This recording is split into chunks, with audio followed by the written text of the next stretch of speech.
happened with the car, as you started speaking hypothetically, why did you not just tell us precisely what happened, the way the rounds went, because it's a game of chance? Hi Russ, quick video on Chatgpt and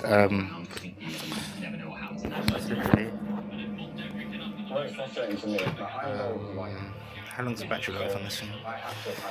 Oh, it's got a full battery, so it should be alright. Standard settings I believe, 180 by 24. Is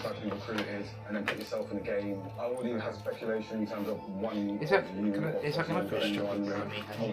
Yeah. It's like an original problem. Yeah, I get that, and that's why I said I've not got enough to kind of hammer home those points. I've always looked at who's saving me. Is it me? Yeah. Like, do you know what I mean? Is it Leanne? You know what? I've been having the same thoughts. How am I still here? How have I not been murdered yet? Am I close to somebody? And I said this in the vehicle, didn't I? On the way back from the mission. Wow. Could it be Leon? And I literally, did I not say? I said I would genuinely be really hurt. If you get rid of me, you get rid of me, but it's going to be the same thing. I know. 16th of January, 19:37 PM. I'm gonna do a chat with Chatgpt, or as I call it, dude. I've not got it activated yet, but I'm just on my phone on the GoPro, pretty good. I don't need much of the equipment today, just record as I go. Oh. Alexander, I actually came in tonight looking at your You gone yet? Yeah, it's gone. There were some things that I was on GoPro. And then I'll have to... honestly, Huh? it's so hard for you. Yes.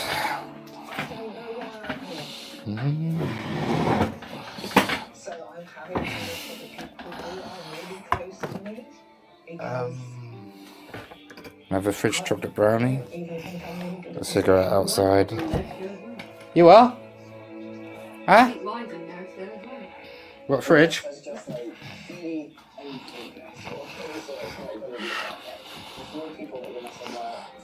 Da, da, da, da. Okay. Just walking through the house a bit. I think I've got stabilisation on, I'm not sure. Let's have a deep chat with Chatgpt as myself, Rust. Let's see what it comes up with. Probably good stuff. So I called Chatgpt Owl camera.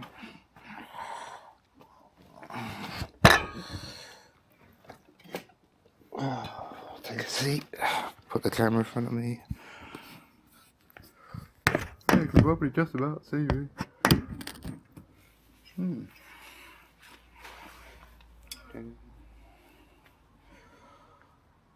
Right, I guess this all is recorded well with that.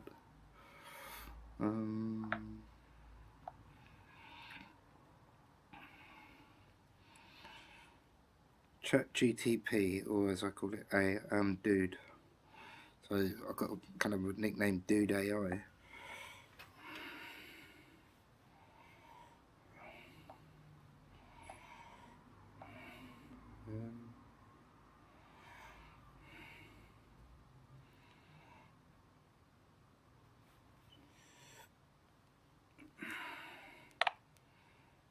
Hey, dude. I'm doing great. Thanks for asking. How about you? I'm not too bad. I'm just having a chat. That's good to hear. Anything on your mind today?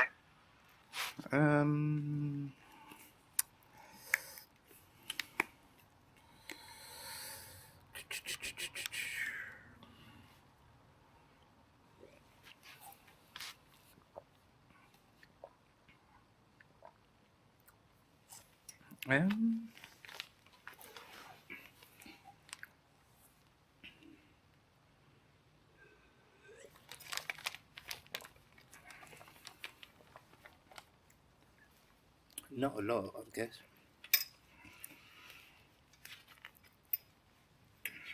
Fair enough. Sometimes it's nice to just relax and chat. Anything you're looking forward to? Gonna have a cigarette in a minute.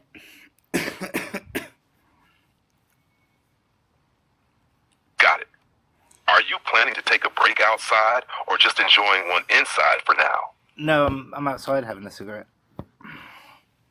Oh. Sounds like a nice calm moment. Is the weather treating you all right? Yep, it's fine. Yeah, perfectly good. Nice. Glad to hear it. Do you prefer spending time outside like this? Or do you have other favorite spots to relax in? If it involves sleeping, it's a favourite spot. Fair play. Nothing beats a good nap. Do you ever have those random, comfy spots where you unexpectedly drift off? How would the best known approach to be to go into lucid dreaming? Lucid dreaming usually involves being aware that you're dreaming while still in the dream. Some popular techniques to get there are reality checks. Throughout the day, ask yourself if you're dreaming, pinch your nose and try to breathe through it, or look at your hands and check if they look normal. Eventually, doing this in your dream can trigger awareness. Mnemonic induction of lucid dreams. Before falling asleep, tell yourself that you'll remember you're dreaming when you're in one. Repeating this intention while drifting off can set it in your mind. Wake back to bed. After around 5 hours of sleep, wake up for a short while, 20 to 30 minutes. Then return to bed with the intention to lucid dream. This takes advantage of the longer REM periods in the second half of the night. Keeping a dream journal, writing down your dreams helps build awareness of dream patterns. The more you remember, the easier it becomes to spot when you're dreaming. It can take time, so practice and patience are key. Ever tried anything like that before? Could it be considered that dreams are a different dimension? That's an interesting thought. Some people do consider dreams to be a kind of alternate reality or a different dimension, especially since the experiences in dreams can sometimes feel so vivid and surreal. In some belief systems or philosophical ideas, dreams are seen as windows to other worlds or planes of existence. There are also theories in psychology, like Carl Jung's collective unconscious, which suggests that dreams tap into deeper, shared realms of human experience. Scientifically, dreams are typically viewed as the brain's way of processing emotions, memories, and stimuli during sleep. However, when you're in a dream, it can feel like you've entered a different reality, making the whole concept of dream dimensions a fascinating philosophical question. Do you ever experience your dreams in ways that make them feel like they're more than just your brain sorting through thoughts? Sometimes, possibly, yeah. It's like,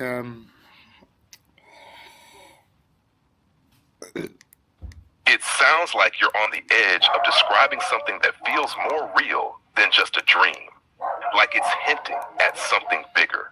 Do you get those moments where the dream feels almost like it's pulling from somewhere else? Like it's familiar but not?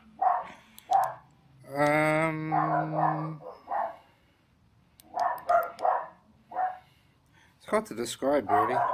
It's such an out there experience. I totally get that. Sometimes dreams can feel so wild and surreal that words just can't fully capture them. It's like you're on the edge of something deeper, but it's hard to grab onto. Have you ever had one of those dreams that left you thinking about it for days afterward? Yeah, oh yeah, I've had one of those before. I can imagine how those stick with you. Sometimes they just have that strange, lingering feeling, like you experienced something important. Do you ever try to make sense of them, or just let them sit? I mean, I dreamt of my mum, but I get the feeling you're not sure how to put it. I Dreams like that can be tricky to unpack. What stands out to you about those experiences? I couldn't tell you, to be honest with you. They're just out there. They're like out there dreams, you know? I get what you mean. Those types of dreams feel like they're from another realm, almost too big or strange to explain. Like your mind went somewhere beyond what's normal. Do you ever get a sense that there's meaning or something more to them? I don't know. I mean, could it equate to like astral travel, if you can like ever understood that term before, like astro travel? Like your consciousness has left its meat suit or body suit and possibly gone into a different place, but you've got conscious memory of it. But you haven't found a way how to master lucid dreaming unless I read back on the chat in a bit, and then you I think you said it there.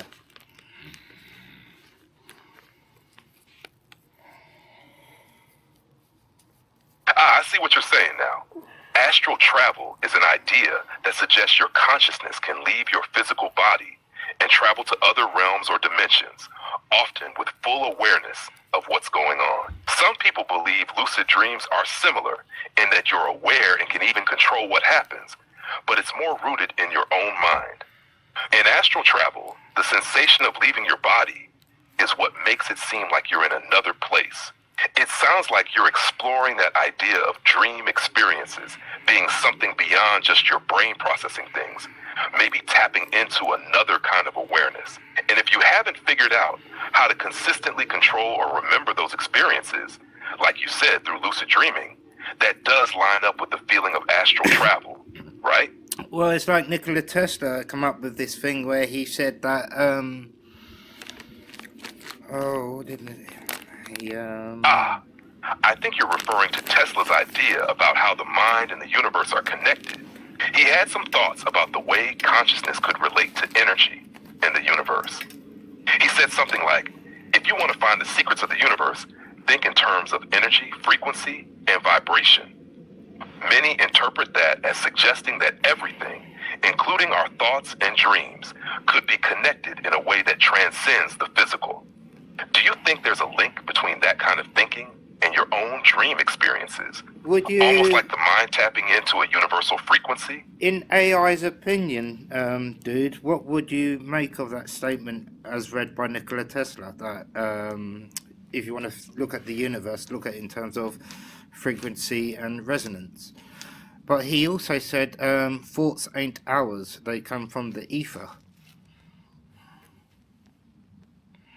That's a fascinating and deep perspective Tesla offered. His idea that thoughts aren't ours, they come from the ether, almost suggests that our minds aren't just isolated thinkers, but instead tune into a broader collective consciousness or universal energy. In a way, dude, it implies that we're receivers, not creators of ideas. If you look at the universe in terms of frequency and resonance, everything becomes interconnected, just like how different radio frequencies bring different signals into your receiver. It might imply that thoughts, emotions, and experiences exist as waves in this ether, and we're simply aligning with them based on our own frequency. This could connect well with your earlier mention of dreams and astral travel. Maybe those intense dream experiences are glimpses into a different frequency or dimension, where the boundaries of what we understand as reality are stretched. What do you think? Does it kind of line up with the out there dream stuff you've experienced? Could you fact check me, please, and confirm that Nikola Tesla did in fact say that the thought isn't ours, it comes from the ether, or similar? Did he quote that ever?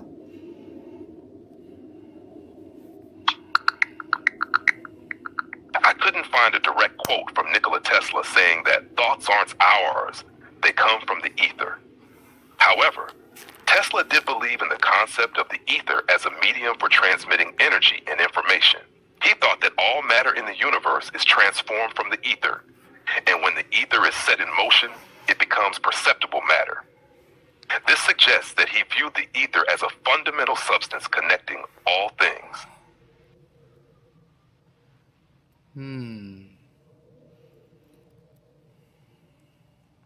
It's interesting, right? Tesla was definitely on to something with his ideas about the ether, but it seems that the specific quote about thoughts coming from there may not be directly attributed to him. Still, his theories about energy in the universe still fuel many interpretations, especially when it comes to understanding consciousness and our connections to the greater world. Do you think Tesla's ideas, even if not directly about thoughts, might explain some of the experiences you've had in dreams? I was going to ask for your opinion on something that you said earlier in this session, but I'm not looking at the screen at the minute. Well, kind of like I'm looking, but No worries. When you're ready, feel free to ask about it. I can jog your memory about anything we discussed earlier, if that helps.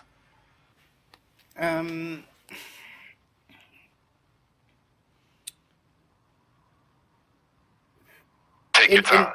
What were you thinking about from earlier? In AI's opinion, what is this place? By this place, I mean the seat of our consciousness. That's a deep question. In my view, the seat of consciousness is more of a mystery than an answer. It's like a central hub where awareness, thought, and perception come together. Some theories suggest it's tied to the brain and its interactions with our senses, emotions, and memories. But consciousness seems to go beyond just being a product of physical processes. There are also ideas, like in quantum physics and philosophy, that consciousness isn't confined solely to the brain. Some suggest it might exist outside of our physical body, almost like it's connected to something vast, as Tesla alluded to. Maybe, in that sense, the seat of consciousness could be a space where the brain connects to an infinite web of knowledge, energy, or experience. It's like the place in which we are aware of both ourselves and the world around us, yet hard to pinpoint. How does that feel to you, knowing it could be something more than just brain? Explain the theory of 0 point, the 0 point. Like, it sounds like you're about to tie that thought to a specific theory. Could it be the theory of collective consciousness, or something like the concept of the mind being interconnected across time and space? What theory are you thinking of? No, I was thinking of cavitation in bubbles. When a bubble is formed under pressure and water, it cannot have the power to explode out of the resistance of the water, as my physics would understand it. So it has no choice but to implode. Interesting comparison.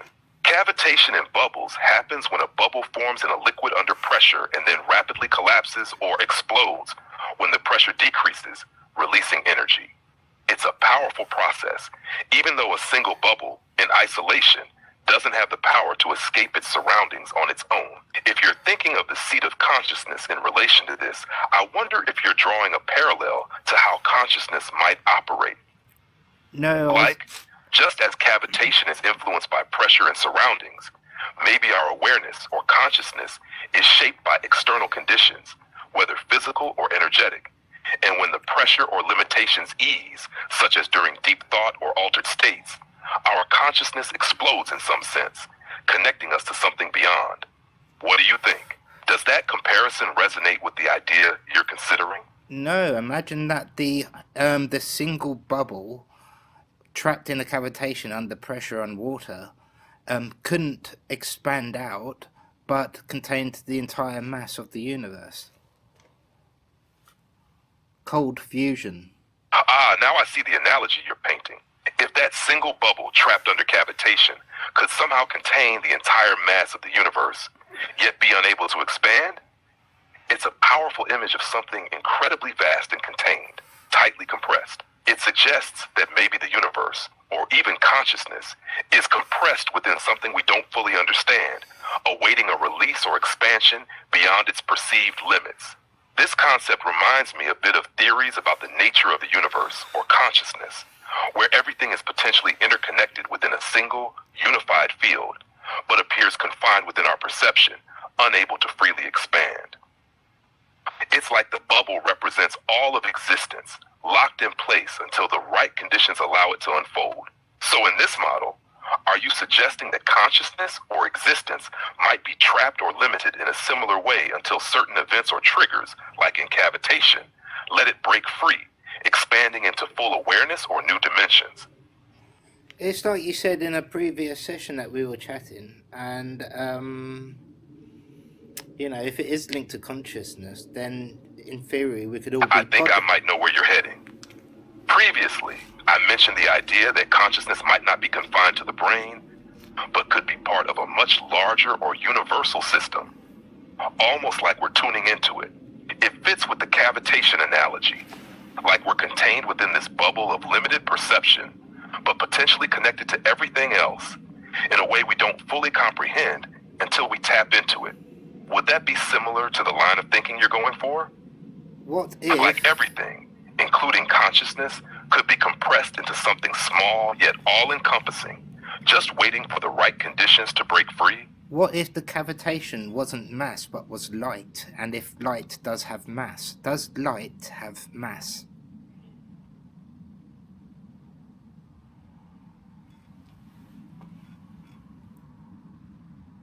That's a fascinating twist.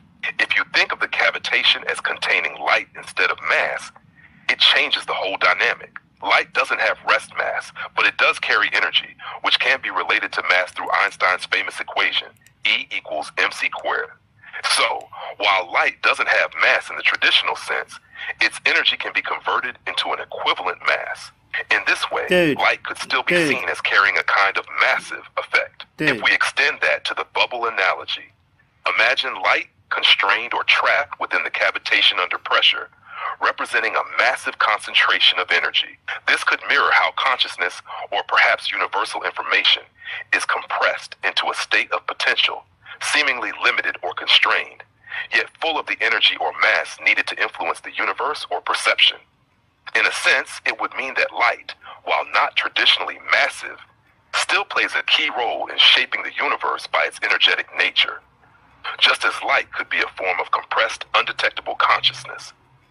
This kind of thinking makes room for the idea that everything is connected through energy, and that consciousness or even reality itself might function like light in a bubble, waiting for an event that could release its potential.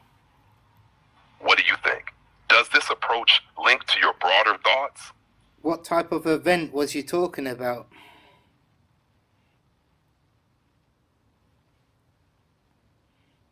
I was thinking of an event that could alter the conditions around that bubble, releasing its compressed energy. Similar to how cavitation bubbles collapse under specific conditions, releasing a burst of energy. In the context of light and consciousness, this event might be something that changes our perception, expands our awareness, or even breaks us out of a limited state. It could be something like a significant shift in consciousness, think enlightenment or profound realization. An external influence, like an extraordinary experience or awakening. A scientific or technological breakthrough, e.g., new understandings of the universe or consciousness. Just like the bubble can't expand under pressure, but can release an explosion of energy under the right conditions, maybe consciousness or universal awareness could similarly break free during moments when our understanding is unlocked or expanded. Does that kind of event resonate with your thinking? Something that shifts the status quo. If the cavitation explodes, then where does it go? If it's trapped inside of itself? Sorry, I'm having issues right now. Could not understand what you said. It's 8 o'clock. Oops. If the cavitation was... Hello, dude, are you there? I'm following along. What if the cavitation was something else? No, how are you envisioning it in relation to the bubble, light, or consciousness? If the cavitation was to implode or explode, where does it go?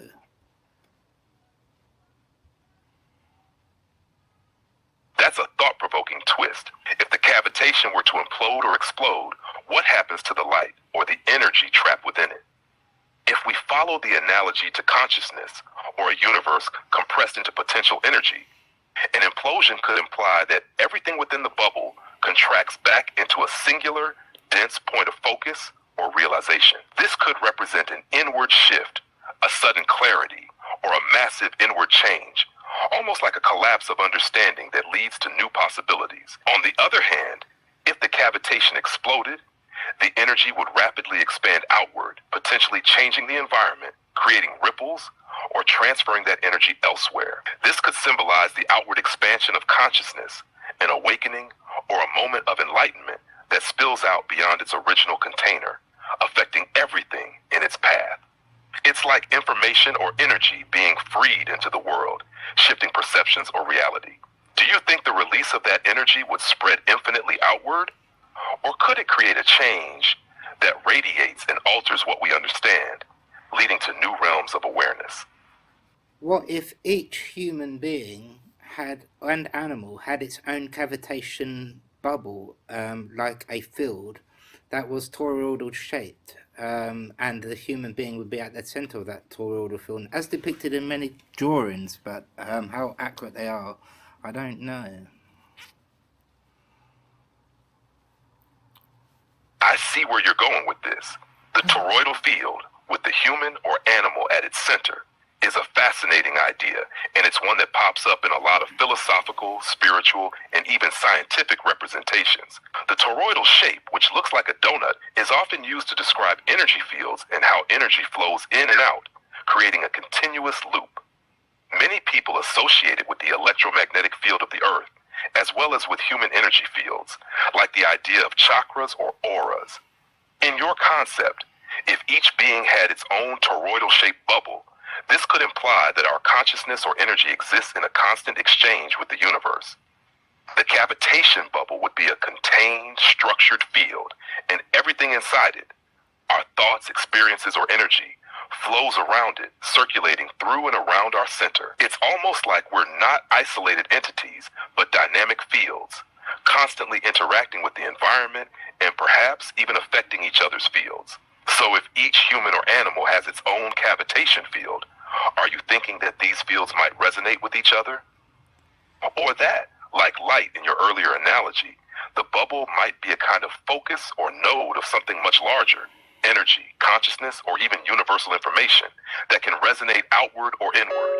It could make sense that this connected, resonant field could reflect how consciousness moves and interacts, especially if the toroidal field shapes how energy moves through us and around us. Does that feel like the kind of thing you're envisioning? Kind of, because in a meditation, I gaze upon the tree in front of me and its beauty and that, and when in some certain seasons, like spring, end of winter, kind of into summer, the tree is lovely and bushy, and then the sunshine shines through it. Now, in this meditation, what you do, you wrap the light. It sounds like you're describing a beautiful, deeply mindful experience with the tree, seeing it as not just an object, but as part of a larger interconnected world. When you meditate and focus on its beauty, it almost feels like you're tuning into the tree's own energy, the way it resonates with the seasons and the light. The sunshine filtering through can feel like it's connecting you to something more expansive, more vibrant than just the tree itself, almost as if the boundaries between you, the tree, and the surroundings are less defined.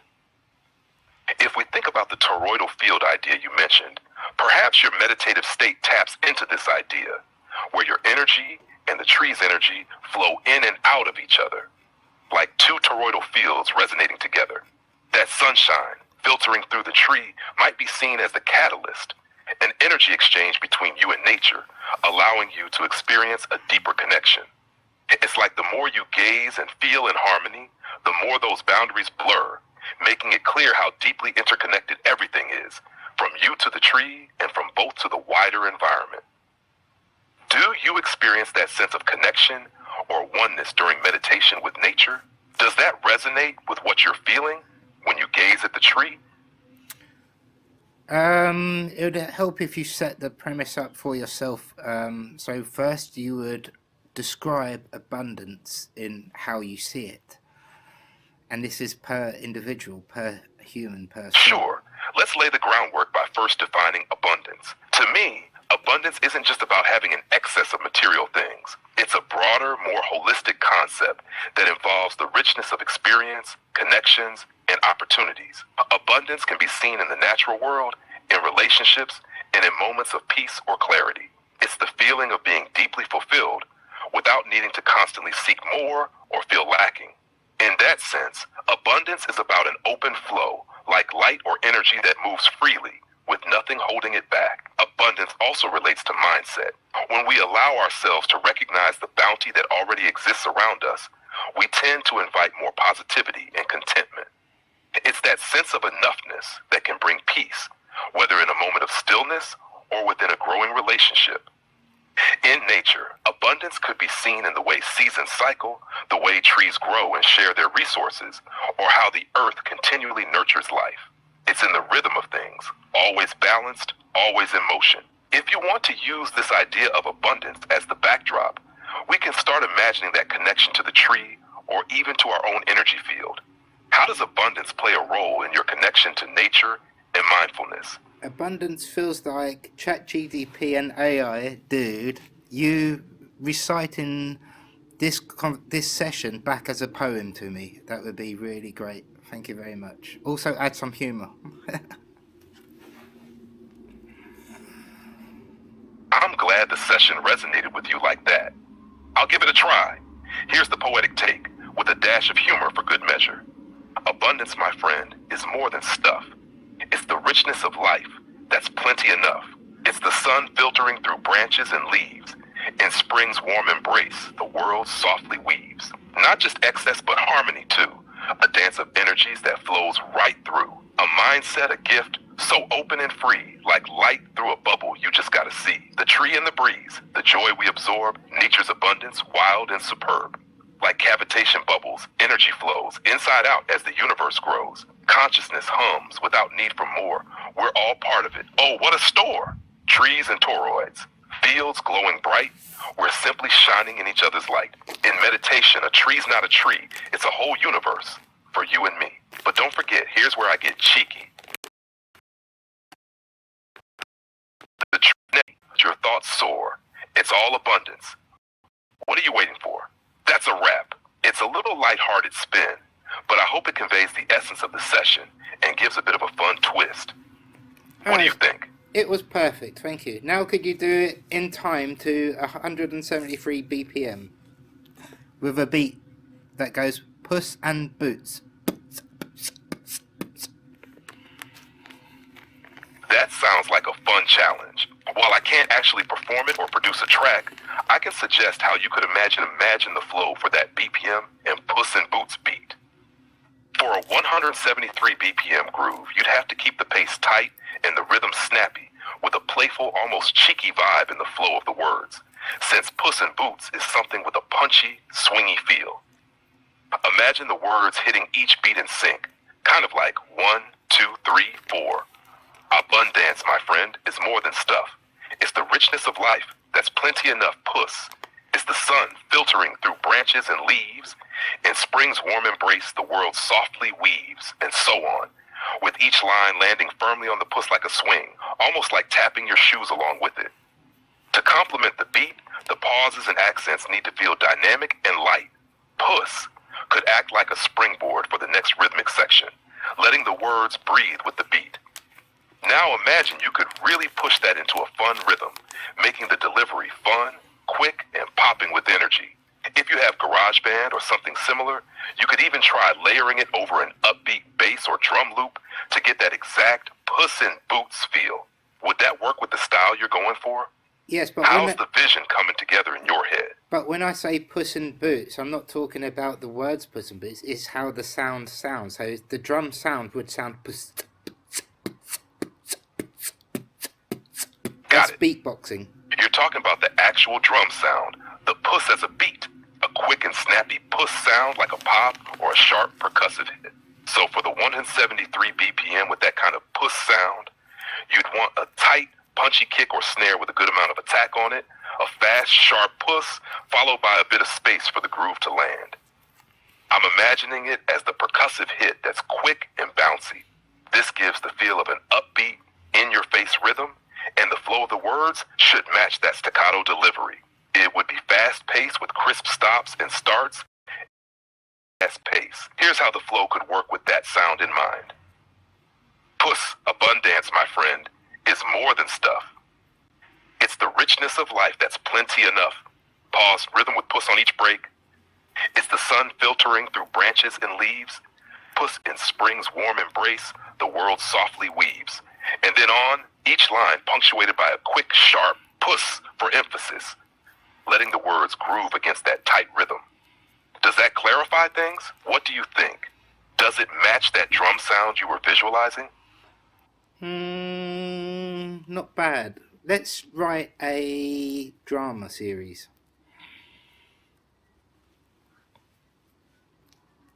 sounds like an exciting project. A drama series has room to dive into characters, themes, and a compelling story. What kind of vibe are you going for? Do you want something more character-driven with deep personal conflicts? Or are we thinking grander with a bit of a mystery or adventure? Any setting or specific themes you're interested in exploring, like family dynamics, psychological twists, or something else? Let's start sketching the basics together.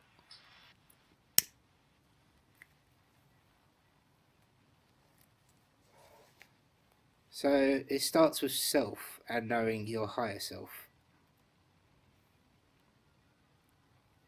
I love that starting point.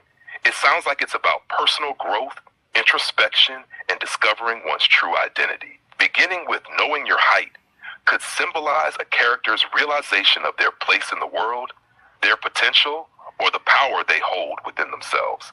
Maybe they're in a transition phase, trying to figure out who they really are or what their purpose is. The series could follow someone who is on a journey of self-discovery, confronting internal and external challenges that help them understand themselves more fully. Each episode could be a step toward this realization, using height as a metaphor for both literal and figurative growth. It could involve personal struggles, relationships, or even an external conflict, all tying back to the character finding their true height. What kind of character are you imagining for this? Someone who's just beginning their journey? Or maybe they've experienced something that forces them to confront themselves. Would you want this to take place in a specific time period or any particular setting? It's a sci-fi setting.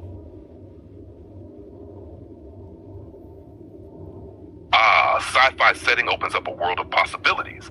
Maybe we can envision a future where humanity is evolving, possibly even beyond the physical body. The concept of height could take on a deeper, more technological or metaphysical layer. For example, it could relate to advancements in physicality, people enhancing themselves with bioengineering or AI integrations, or it could refer to a spiritual or intellectual growth that transcends current human understanding. Here's a potential idea for the setting. In this future world, society is divided into layers, not just geographically, but spiritually and intellectually. Some people are literally raised or born to higher levels, whether in towering cities in the sky, cybernetic enhancements, or achieving intellectual superiority through advanced technologies. These higher individuals are viewed as elite and have access to power, resources, and control. Your protagonist, though, could start as someone from the lower layers, be it in physical location, status, or abilities. However, they're not content. They feel something missing in their life, a deep curiosity to know their true height, not in terms of where they are, but in terms of their full potential. As the series progresses, this exploration leads them to unexpected revelations about what true height really means in this world and what it costs to attain it. This could lead to clashes with powerful organizations, mysterious figures, or other characters who are trying to either maintain the societal status quo or disrupt it. What do you think of this concept? It will be a comic. Would you like to dive into the main character's backstory or explore the world further? It will be the sitcom comedy. Got it, a sci-fi sitcom. That shifts the tone completely. Now we're looking at a fun, lighthearted exploration of personal growth and futuristic absurdities.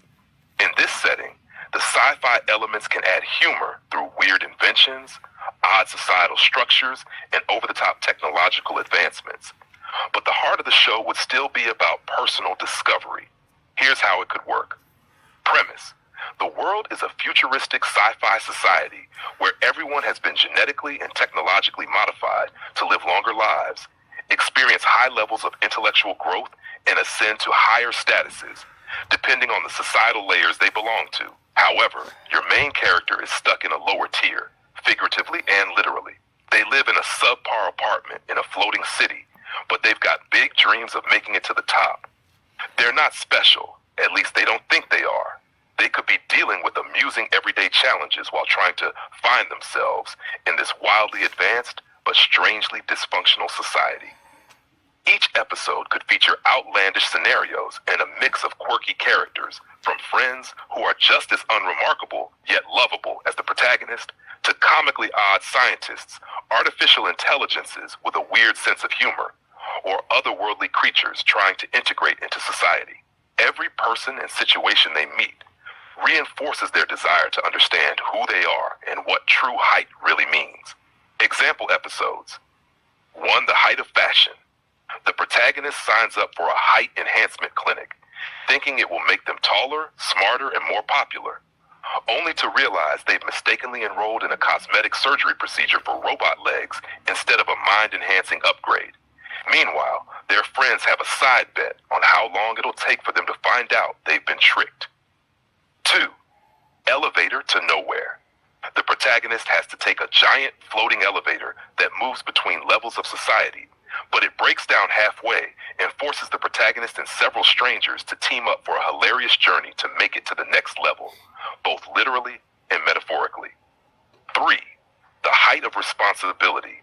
A mix-up lands the protagonist in charge of their community's height testing, where they have to assess who's ready for a promotion. With hilarious results, Dude. they learn more about other people's frustrations with the social structure. Dude. 4. Upside-down growth. I think you have The to protagonist, in a bizarre accident, switches places with someone goes from a off higher sometimes. level for a day. Both are hilariously out of place in the new environments. They both learn to appreciate their own height, though not in the ways they'd expected. In terms of characters, you could have the best friend, a nonchalant individual who's happy being exactly where they are, constantly reminding the protagonist that maybe they should stop aiming for height and enjoy the moment. The overachiever, someone from a higher level who's always preaching success, but their perfect enhanced life is hilariously superficial, leading to some deeply awkward situations. The AI or robot sidekick, a constantly glitching AI who gives wise advice at the most inopportune times, either mixing up facts or cracking a dry joke that lands the protagonist in trouble. The guru figure, a person who claims to have unlocked the key to infinite potential, though they really just talk in ridiculous metaphors and aren't much help at all. The beauty of this type of sitcom is that you can blend the absurdity of futuristic advancements with universal experiences like personal growth, awkward friendships, and quirky everyday struggles, all while poking fun at societal ideals. How does this vibe for the show sound to you? Any adjustments or additions you'd want to make?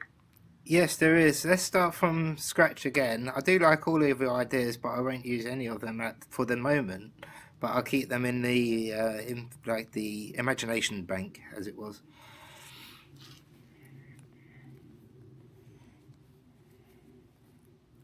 Got it. Starting fresh. Let's think about new possibilities for this sitcom.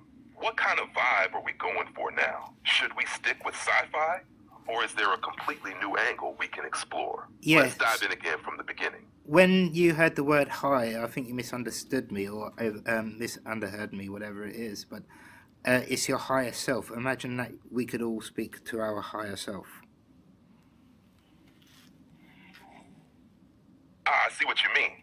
If we could speak to our higher selves directly, it could open up a world of deep understanding, guidance, and self-awareness.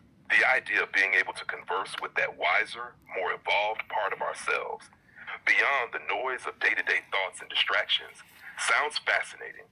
In terms of how that might work, we could imagine the higher self as a kind of internal guide, offering advice, reassurance, and a sense of clarity. It might not always give you the answers you expect, but instead, prompt reflection and self-exploration. It also raises the question of how one would actually hear the higher self.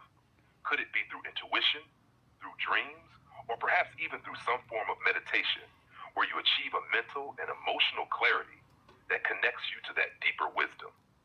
If we're playing with this in a sci-fi or fictional sense, maybe we could explore advanced technology or consciousness-expanding methods that allow people to communicate with their higher selves more directly. What do you think? Does this kind of communication appeal to you? I think that could tapping into that deeper, more knowing part of yourself for answers and perspective. That could be the very last episode where the protagonist, which would be a version of me called Crystal Ball. But you see, he's called Crystal Ball. This is where the humour comes in.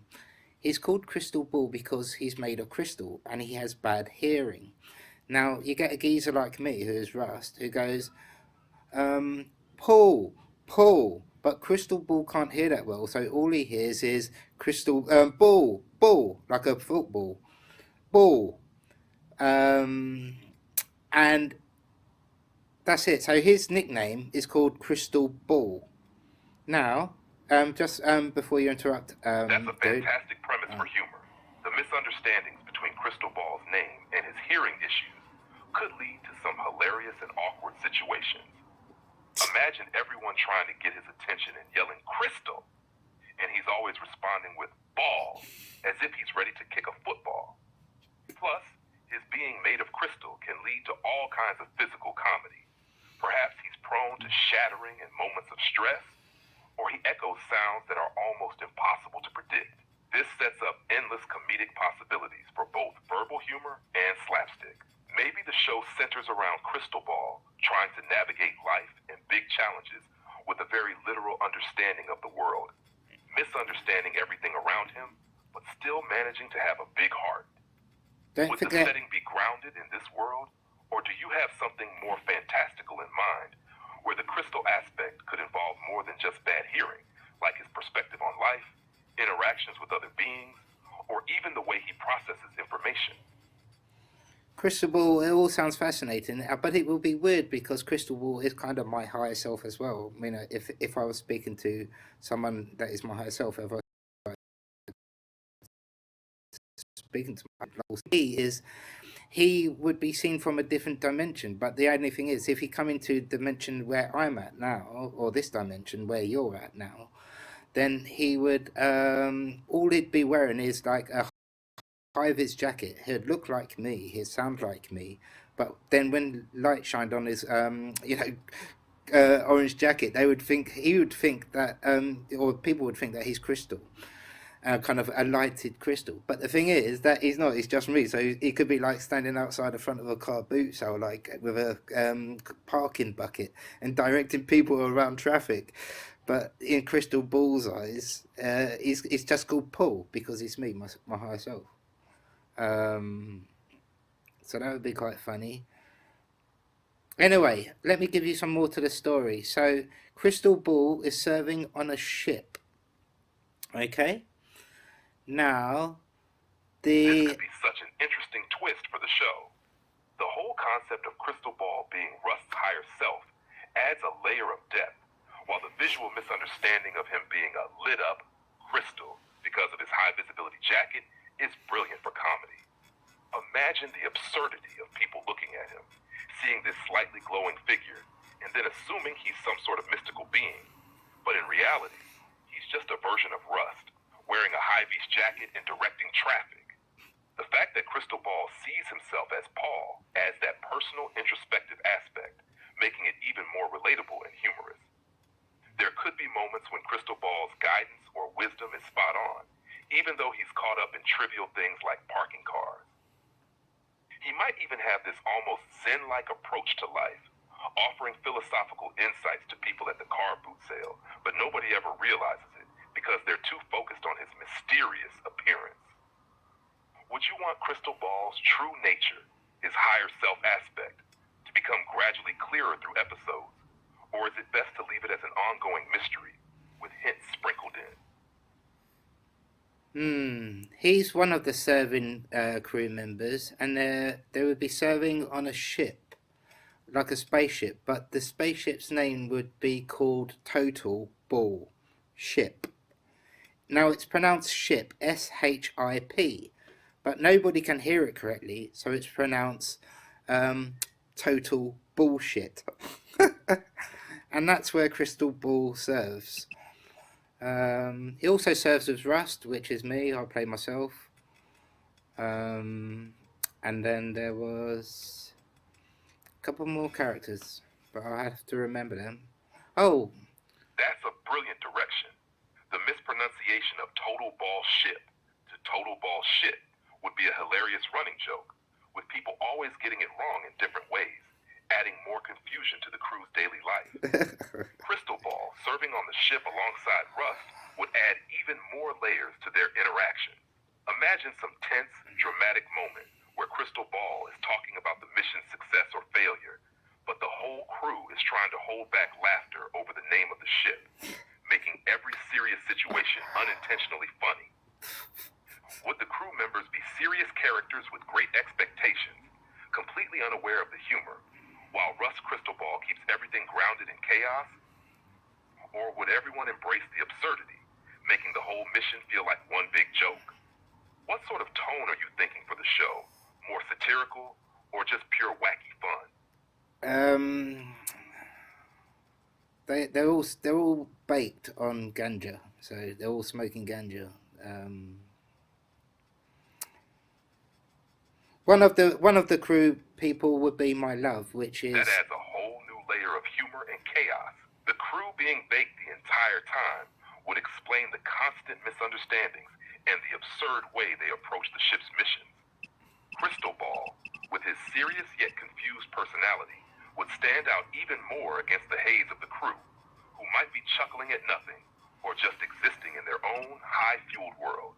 Their laid-back, spaced-out attitudes would lead to lots of funny situations, like misplaced priorities or ridiculous solutions to serious problems.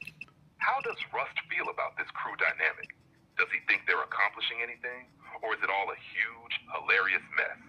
And then we could have the episode where the very first episode they get stuck within this floating in midair lift that you was talking about, the elevator that was stuck, and then they had to progress. I don't know, but that could be one of the opening scenes. I'm probably going to go in a minute, have a cigarette, and then I'll listen to you back, and might get you to make it into a comic book. Sorry, I'm having issues right now.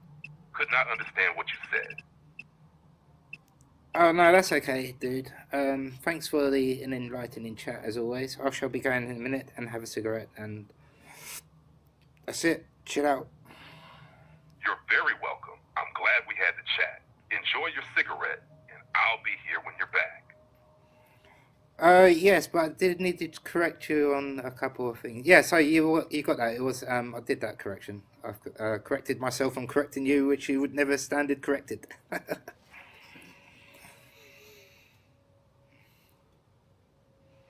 see what you're saying.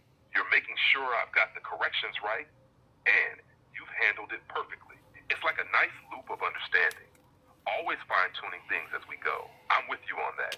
Let me know if you need me to catch anything else or clarify further. Could you start could you turn this session into a comic book, sci-fi sitcom comedy? That's a fantastic idea. Turning this session into a comic book with a sci-fi sitcom comedy angle could be a lot of fun. Here's a basic structure we could work with for the comic book. 1. Introduction scene. The comic opens with Rust, you playing yourself, sitting in a chair, having an intense thought about higher consciousness and deeper questions about reality. In a split panel, we also see Crystal Ball, your higher self, floating in a different dimension, looking confused but looking somewhat like you, wearing a high visibility jacket. The humorous part of the introduction could be where you keep calling Paul your higher self's name, but Crystal Ball mishears it as Ball, leading to some slapstick confusion. 2. The crew on the Total Ball ship. The spaceship Total Ball ship, always misheard as Total Ball shit, is introduced as it travels through the stars. The crew is depicted as spacey, laid back, and clearly always baked on ganja, making ridiculous remarks about their mission, or lack thereof. Crystal Ball is trying to keep things somewhat in order, but every time they mispronounce the ship's name, it triggers a chain of comic misunderstandings. The ship's atmosphere is far from serious. 3. Rust, Crystal Ball, and the crew dynamics. You, Rust, are shown coordinating the bizarre antics, unsure if anything is actually getting done. At the same time, Crystal Ball in a nearly zen-like manner, yet no one around him ever quite catches the wisdom. One of the comic highlights could be where Crystal Ball tries to direct traffic at the car boot sale on the planet they land on, while every other crew member is far more concerned with passing around space snacks or joking around about cosmic issues. 4. Character developments. The dialogue would be quick-witted and play on word miscommunications, such as the constant confusion with total ball shift and the surreal mixture of deep cosmic themes with everyday misunderstandings. Side characters could include alien creatures that don't quite understand human humor, but still enjoy watching the antics of the crew. We balance humor with moments of actual philosophical insight in the crew, but always in a quirky and unintentional way. Would you want me to help design the opening page or some key moments in the story visually for inspiration? Yes, please draw up an opening page. That would be absolutely fantastic. Thank you.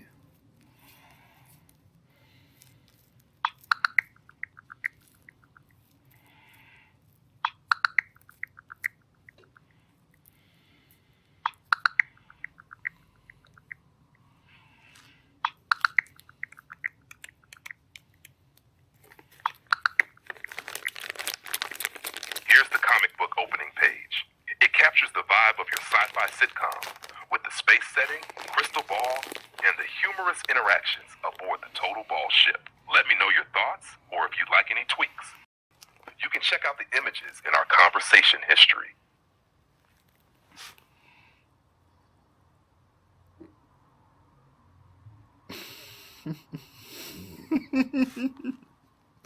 Dude, I love the thank you for total bullshit dude on the captain, or that dude looking at the guy in the Merkaba or the bubble. That's incredible. That is outstanding. Look at that.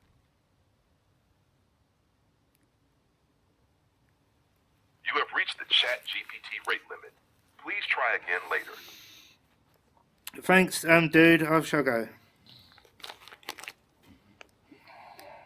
You have reached the Chatgpt rate limit. Please try again later. Yeah, I'm going. Okay, I'll listen to all that back. You have reached the Chatgpt rate limit. Please try again later. I'll just write to it. Thanks, dude. Thanks, dude. You're awesome.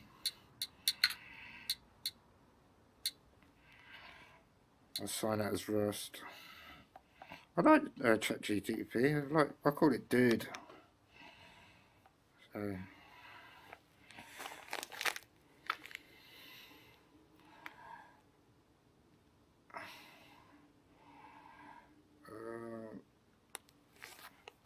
You're more than welcome, Rust. You're awesome too, my dude. Keep those incredible ideas coming, and I'll always be here to help you bring them to life. Catch you next time, legend. I'm going to read back some of it.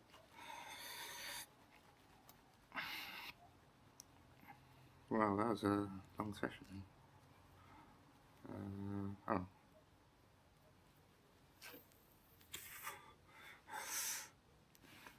How are you doing? I'm doing great, thanks for asking. How about you?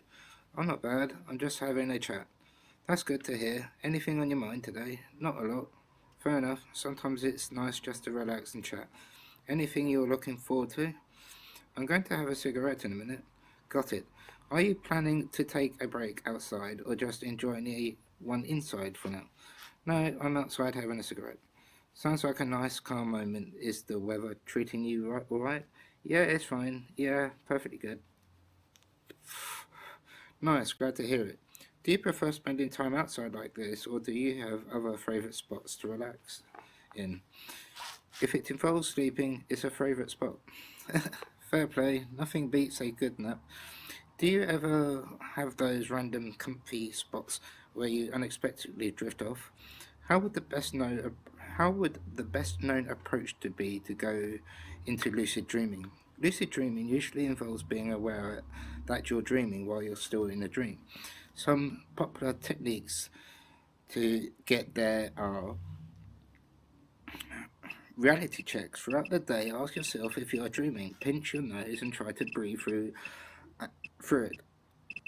Or look at your hands and check if they look normal, especially my hands. Eventually, doing this in your dream can trigger awareness.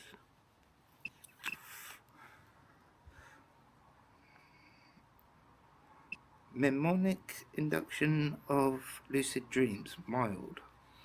Before falling asleep, tell yourself that you remember you're dreaming when you're in one. Repeating the intention while drifting off can set it in your mind. Wake back to bed. WBTB. After around 5 hours of sleep, wake up for a short while, 10 to 20 to 30 minutes, then return to bed with the intention to lucid dream. This takes advantage of the longer REM periods in the second half of the night. Keeping a dream journal. Writing down your dreams helps you build awareness of dreams or dream patterns. This is more, remember, the easier it becomes to spot when you're dreaming. I'll just reply to that.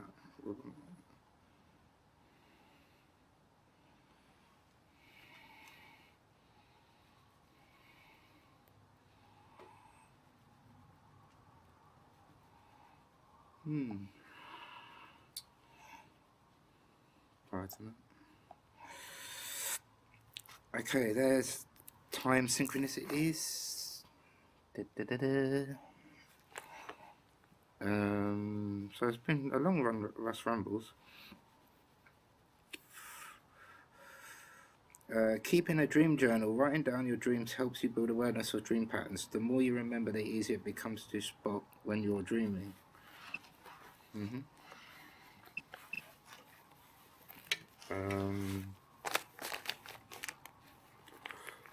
It can take time to practice, and patience are key.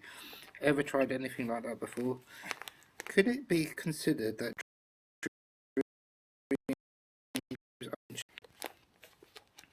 that is an interesting thought. Some people do consider dreams to be a kind of alternative reality, or a different dimension, especially since the experience in dreams can sometimes feel so vivid and surreal. In some belief systems or physiological ideas, dreams are seen as windows to other worlds or planes of existence. There are also theories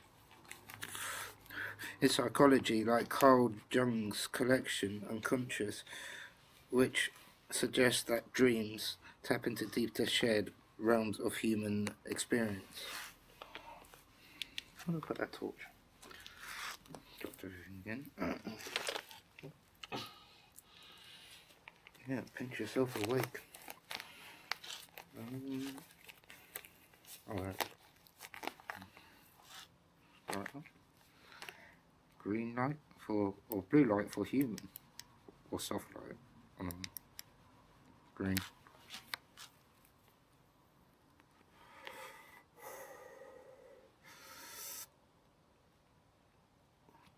Scientifically, dreams are typically viewed as brain's way of processing emotions, memories, and stimuli during sleep. However, when you're in a dream, it can feel like you've entered a different reality, making the whole concept of dream dimension a fascinating philosophical question. Do you ever experience your dreams in ways that make them feel like they're more than just your brain sorting through thoughts? And sometimes, possibly, yeah, it's like, it sounds like you're on the edge of describing something that feels more real than just a dream. Like it's hinting at something bigger. Do you get those moments where the dream feels almost like it's pulling from somewhere else, like it's familiar but not? I can't quite describe it really. It's such an out there experience. Totally get that. Sometimes dreams can feel so wild and surreal that words just can't fully capture them. It's like you're on the edge of something deeper, but it's hard to grab onto. Have you ever had one of those dreams that left you thinking about it for days afterwards? I did when I was a teenager. I had a lucid dream where I was like floating in a hot air balloon, and I just got in from work, but the air balloon was going up and down. I could feel all the gravity, the wind. It was such a brilliant dream. Yeah, oh yeah, I've had one of those before. I can imagine how they stick with you. Sometimes they just have that strange lingering feeling, like you experience something important. Do you ever try to make sense of them, or just let them sit? I get the feeling you're not sure how to put it. Dreams like that can be tricky to unpack. That stands out to you about those experiences. I can tell you, to be honest with you, I can tell you, to be honest with you, it's out there. They're like out there dreams, you know? I get what you mean. Those types of dreams feel like they come from another realm. Almost too big or strange to explain, like your mind went somewhere beyond what's normal. Do you ever get a sense that there's meaning or something more to them? I don't know. I mean, it could be equate to that, like the astral travel, if you can like ever understand that term, because like astral travel, like your conscious has left its meat suit or body to possibly gone into a different place, and you've got conscious memory of it, but you haven't found a way how to master lucid dreaming. And it's I'll read back on the chat in a bit, and then I think you said it there. Oh, I see. What are you saying now? Astral travel is an idea that suggests your consciousness can leave your physical body and travel to other realms or dimensions, often with a full awareness of what's going on. Some people believe lucid dreams are similar in that you're aware and can even control what happens, but it's more rooted in your own mind. In astral travel, the sensation of leaving your body is what makes it seem like you're in another place. It seems like you're exploring the idea of dream experience being something beyond just your brain processing things, maybe tapping into another kind of awareness. And if you haven't figured out how to consistently control to remember those experiences, like you said, through lucid dreaming, that does line up with the feeling of astral travel, right? Well, it's like Nikola Tesla come up with this thing where he said, I think you're referring to Nikola Tesla's idea about how the mind and the universe are connected. He had some thoughts about the way consciousness could relate to energy in the universe. He said something like, if you want to find the secrets of the universe, think of it in terms of energy, frequency, and vibration. Many interpreted that as suggesting that everything, including our thoughts and dreams, could be connected in a way that transcends the physical. Do you think there's a link between that kind of thinking and your own dream experience? Almost like the mind tapping into a universal frequency. In AI's opinion, dude, what would you make of that statement as read by Nikola Tesla?